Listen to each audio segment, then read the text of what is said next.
So another topic for unconventional on the right of the child is the PD number 603. So when we say PD 603, dito papasok yung mga karapatan nating mga kabataan. So the PD 603 was established on December 10, 1974, known as the Child and Youth Welfare Code. It applies to the persons below 21 years of age, and an extensive code for children of the Philippines containing 4 books and 2,270 articles. Article 1, Declarations of Policy.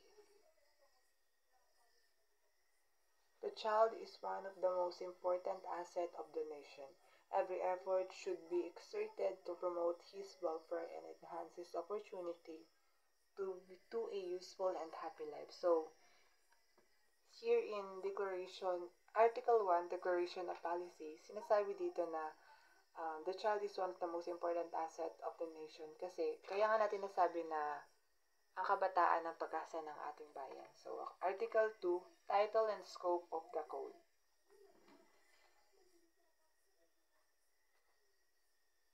The code shall be known as the Child and Youth Welfare Code.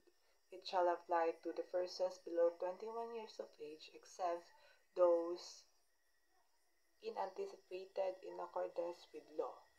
Child or minor or youth as used in this code shall refer to such persons. So, here in Article 2, Title and Scope of the Code. So, dito sa article na to is ang edad na nakapaloob dito sa batas na ito is below 21 years old.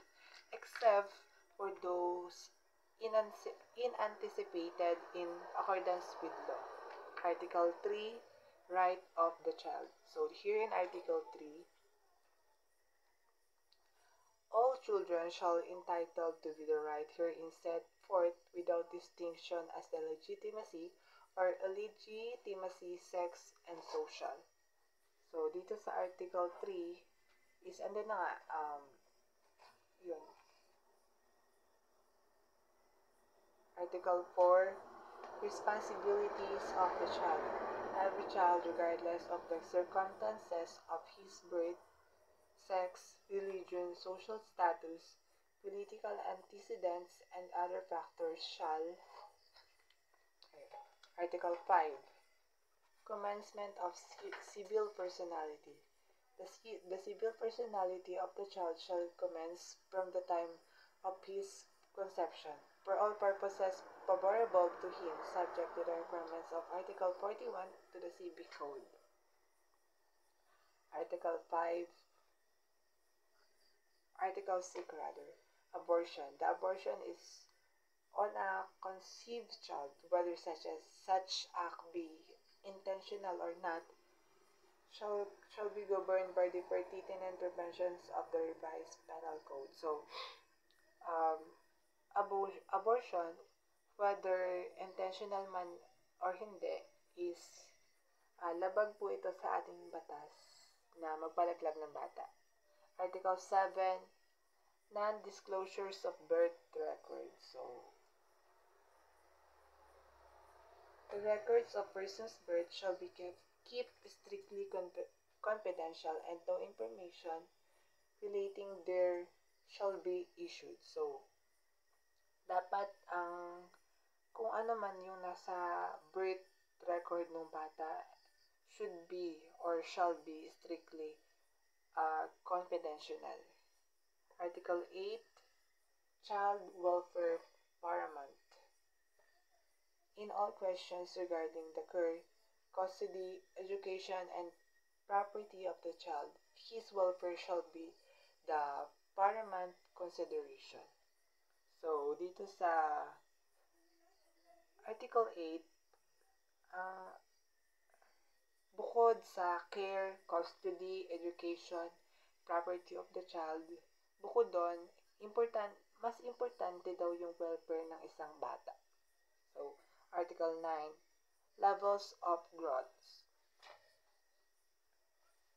The child shall be given adequate care, assistance, and guidance through his various levels of growth from infancy to early and later childhood, to, pub- to puberty and adolescence, and when necessary even after he shall have attained age 21. So, dito sa Article 9, Levels in Growth, so, kailangan daw na even if nagbibinita or nagdadalaga na sila, dapat andun pa rin yung pagmamahal, alaga, assistance, and yung guidance natin bilang isang magulang, even after he or she shall shall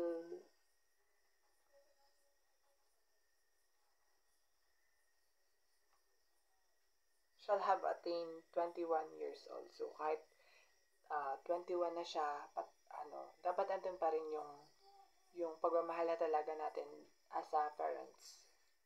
Article 10, Phases of Development. The child shall enjoy in special protections and shall be given opportunities and facilities by law and by other means to ensure and enable to his fullest development physically, mentally, emotionally, morally, spiritually, and socially in a healthy and normal manner, and in conditions of freedom and dignity appropriate to the corresponding development stage.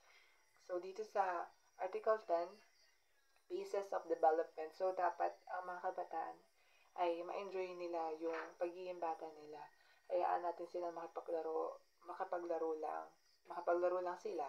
Hayaan natin na sila napiliin yung mga gusto nila for them to develop their physical, mental, emotional, and spiritual, and social in a healthy, normal manner.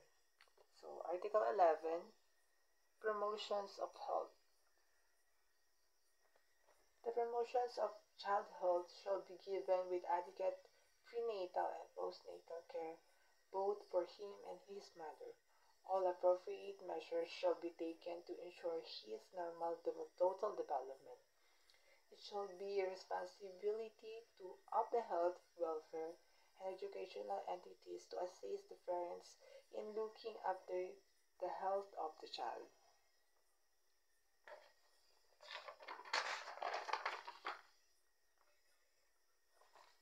Article 12, Education. The schools and other entities engaged in non-formal education shall assist the parents in providing the best education for child. So, here in Article 12, Education. So, alam naman natin na once na naging magulang ka na, it is your responsibility na pag-aralin or mapagtapos mo yung anak mo na elementary, high school, or even na college. Article 13, Social and Emotional Growth. Steps shall be taken to ensure the child's healthy social and emotional growth. This shall be undertaken by the home collaboration with the schools and other agencies engaged in the promotion of the welfare. So, here in Article 13, Social and Emotional Growth, so sabi dito, nadidevelop yung social and emotion ng bata sa family, syempre, unang-una dyan yung pamilya, and schools, and etc. Article 14, Morality. High moral principles shall be instilled in the child, particularly in the home, the school, and the church to which he belongs. So, here in Article 14, Morality. So, dapat ang mga bata may galang at may respeto. Siyempre, tayo as mga nasa tamang edad na, dapat maging halimbawa tayo sa kanila na dapat lumaki sila ng may galang at may respeto. Article 15, Spiritual Values. The promotions of the child's spiritual well-being according to the precepts of his religion shall, as much as possible, be encouraged by the state. So, ayun, dapat yung mga kabataan is they have the right to choose kung saang religion nila gusto. So, Article 16, Civic conscience. The civic conscience of the child shall be not overlooked. He shall be brought up in an atmosphere of universal understanding, tolerance, friendship, and heartfulness, and in full consciousness of his responsibility as a member of society. So here in Article 16, civic conscience, sorry. So dapat daw is mamuhay sila ng maayos, mapayapa, may maayos na kalusugan, may maayos na tirahan, and syempre dapat meron din kaibigan. So the important points of PD number 603 is that the physically and mentally handicap of the child shall be given the treatment, educations, and care required by his particular condition. Every child has the right to a balanced diet, adequate clothing, sufficient shelter, proper medical attention, and all the basic physical requirements of a healthy and vigorous life. Thank you.